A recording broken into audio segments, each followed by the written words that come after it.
Hello everyone. ఈరోజు మనకి AP EAMCET seat allotment first phase seat allotment అయితే declare కాబోతుంది.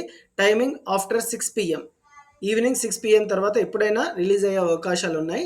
సో ఈ వీడియోలో మనము ఈ అలాట్మెంట్ ఆర్డర్ని ఎలా డౌన్లోడ్ చేసుకోవాలి, సెల్ఫ్ రిపోర్టింగ్ ఎందుకు చేసుకోవాలి, ఎప్పుడు చేసుకోవాలి, సో ఏ డేట్స్లో మనము కాలేజ్కి వెళ్ళి సెల్ఫ్ రిపోర్టింగ్ చేసుకోవాలనేది వివరంగా చెప్పడమే కాకుండా కొన్ని ఇంపార్టెంట్ పాయింట్స్ అండ్ డేట్స్ కూడా చెప్తాను. ఈ వీడియో మీకు డెఫినెట్గా హెల్ప్ఫుల్ అవుతుంది. Don't skip the video, watch till the end.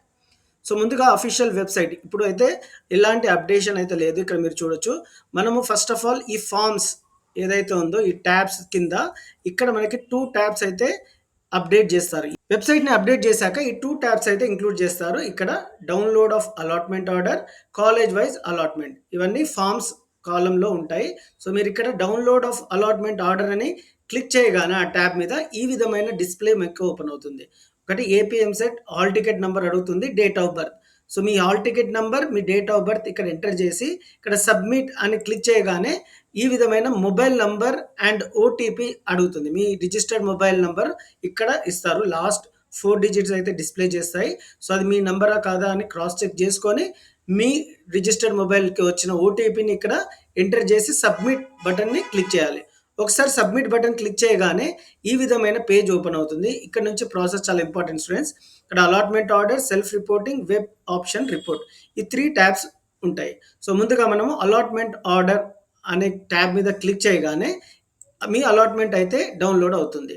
So ఇక్కడ మీ hall ticket number, rank, candidate name, father name, gender, region, caste, fee reimbursement వస్తుంది. ఇక్కడ ముఖ్యంగా మీరు చూసుకోవాల్సింది ఇక్కడ మీకు అలాట్ అయిన కాలేజ్ అలాట్మెంట్ ఆర్డర్లో మీకు ఏ కాలేజ్ అలాట్ అయింది, ప్లేస్ అండ్ ఏ గ్రూప్, ఏ బ్రాంచ్ అలాట్ అయింది అనేది వివరంగా ఇస్తారు. ఇక్కడ మీ డీటెయిల్స్, మీ క్యాస్ట్, మీ కేటగిరీ కూడా ఉంటుంది. క్రాస్ చెక్ చేసుకోండి కరెక్ట్ ఉందా లేదా. అలాగే ముఖ్యంగా ట్యూషన్ ఫీ ఆ కాలేజ్లో, అంటే మీ అలాట్ అయిన కాలేజ్లో ట్యూషన్ ఫీ ఎంత ఉంది అనేది చెక్ చేసుకోండి. ఇక్కడ మీకు ఫీ రియంబర్స్మెంట్ ఎలిజిబిలిటీ ఎస్ అని ఉంది కాబట్టి మీరు ఎలాంటి ట్యూషన్ ఫీ అయితే పే చేయాల్సిన అవసరం లేదు. ఇక్కడ 0 ఉంది. సో మీకు ఫుల్ ఫీ రియంబర్స్మెంట్ వచ్చినట్టు. Tuition fee exempted under fee reimbursement category. So ఈ విధమైన డీటెయిల్స్, మీ details, college allotted name and branch allotted name, fees, ఈ విధంగా మీ అలాట్మెంట్ ఆర్డర్ అయితే ఉంటుంది. ఒకసారి అలాట్మెంట్ ఆర్డర్ డౌన్లోడ్ చేసుకున్నాక ప్రింట్అవుట్ అయితే తీసుకోవాలి, 2 సెట్స్. సో డౌన్లోడ్ చేసుకోండి, తర్వాత ప్రింట్అవుట్ తీసుకోవచ్చు. సో తర్వాత ఒకసారి అలాట్మెంట్ ఆర్డర్ని డౌన్లోడ్ చేసుకున్నాక మీరు సెల్ఫ్ రిపోర్టింగ్ చేసుకోవాలి. అసలు మీరు సెల్ఫ్ రిపోర్టింగ్ ఎందుకు చేసుకోవాలనేది చెప్తాను. సార్ నాకు అలాట్ అయిన కాలేజ్ నాకు నచ్చలేదు, అయినా సెల్ఫ్ రిపోర్టింగ్ చేసుకోవాలని అంటే నా సజెషన్ ఎస్. ఎందుకంటే ఒకసారి మీరు సెల్ఫ్ రిపోర్టింగ్ చేస్తే మీకు సెకండ్ ఫేజ్లో సరే మీకు నచ్చని కాలేజ్ వస్తే ఫస్ట్ ఫేజ్లో మీరు ఈ ఫస్ట్ ఫేజ్లో ఏదైతే కాలేజ్ వచ్చిందో అది సెక్యూర్గా ఉంటుంది. అదే మీరు ఇప్పుడు సెల్ఫ్ రిపోర్టింగ్ చేయకుండా సెకండ్ ఫేజ్లో మీకు సీట్ అలాట్ కాకపోయినా, నచ్చని కాలేజ్ వచ్చినా మీరు మళ్ళీ ఫస్ట్ ఫేజ్లో ఉన్న కాలేజ్లో వెళ్ళలేరు. అందుకనే మీకు ఏదైతే కాలేజ్ అలాట్ అయిందో ఈ కాలేజ్ని ఫస్ట్ ఫేజ్ అంటే ఇప్పుడు మనం సెల్ఫ్ రిపోర్టింగ్ చేయాలి. ఎందుకంటే ఈ వెబ్ ఆప్షన్స్ మనమే పెట్టుకున్నాం కాబట్టి మీకు ఇష్టమే అయ్యుండొచ్చు. సో మీకు నచ్చినా నచ్చకపోయినా నా suggestion you go with the self reporting. So ఇక్కడ సెల్ఫ్ రిపోర్టింగ్ 2 పద్ధతుల్లో చేయాలి. ఒకటి వెబ్సైట్. సో వెబ్సైట్‌లో ఇప్పుడు సెల్ఫ్ రిపోర్టింగ్ ట్యాబ్ మీద క్లిక్ చేస్తే ఏమొస్తుందనేది చెప్తాను. ఒకసారి ఈ సెల్ఫ్ రిపోర్టింగ్ వెబ్సైట్‌లో చేశాక you have to go to personal, అంటే ఇన్ పర్సన్‌గా మీరు అలాట్ అయిన కాలేజ్‌కి వెళ్ళి కొన్ని డాక్యుమెంట్స్ అయితే సబ్మిట్ చేయాలి. Especially allotment order and self reporting, దీన్ని జాయినింగ్ రిపోర్ట్ అని అంటాము. ఈ జాయినింగ్ రిపోర్ట్ ఎలా డౌన్లోడ్ చేసుకోవాలని చెప్తాను. సో ఇక్కడ సెల్ఫ్ రిపోర్టింగ్ వెబ్సైట్‌లో ఇవ్వాలి, కాలేజ్‌కి వెళ్ళి ఇవ్వాలి. సో ఈ 2 పద్ధతులు ఇంపార్టెంట్. ఈ 2 చేస్తేనే మీ సీట్ సెక్యూర్‌గా ఉంటుంది ఫస్ట్ ఫేజ్‌లో.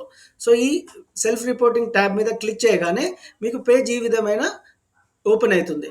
సో ఇక్కడ మీ డీటెయిల్స్ అయితే మళ్ళీ వస్తాయి. సో మీ డీటెయిల్స్, మీకు అలాట్ అయిన కాలేజ్, యాక్సెప్ట్ మై జాయినింగ్ అని అడుగుతుంది. ఒకసారి మీ యాక్సెప్ట్ మై జాయినింగ్ అనే ట్యాబ్ మీద ఇక్కడ క్లిక్ చేయగానే ఇది చాలా ఇంపార్టెంట్. మీకు సెల్ఫ్ రిపోర్టింగ్ ఓకేనా, do you want to proceed అని అడుగుతుంది. ఇక్కడ ఓకే అని క్లిక్ చేయాల్సి ఉంటుంది. ఒకసారి ఓకే అని క్లిక్ చేయగానే మీ జాయినింగ్ రిపోర్ట్ అయితే డౌన్లోడ్ అయిపోతుంది స్టూడెంట్స్. సో ఇక్కడ మీరు ప్రింట్ తీసుకోవచ్చు. సో ఒక్కసారి మీరు సెల్ఫ్ రిపోర్టింగ్ ఓకే అయ్యి ప్రింట్ తీసుకుంటే, అంటే డౌన్లోడ్ చేసుకున్నాక, సో మీరు ఈ సీట్లో అంటే మీకు ఫస్ట్ ఫేజ్లో ఏదైతే కాలేజ్ వచ్చిందో, ఏదైతే బ్రాంచ్ వచ్చిందో అక్కడితో మనకి సెక్యూర్ అయిపోతుంది ఫస్ట్ ఫేజ్ సీట్. సో తర్వాత మనం ఆలోచించుకోవచ్చు సెకండ్ ఫేజ్ వెళ్ళాలా లేదా, మనం సెకండ్ ఫేజ్లో వెబ్ ఆప్షన్స్ పెట్టాలా లేదా అనేది సెకండ్ స్టెప్.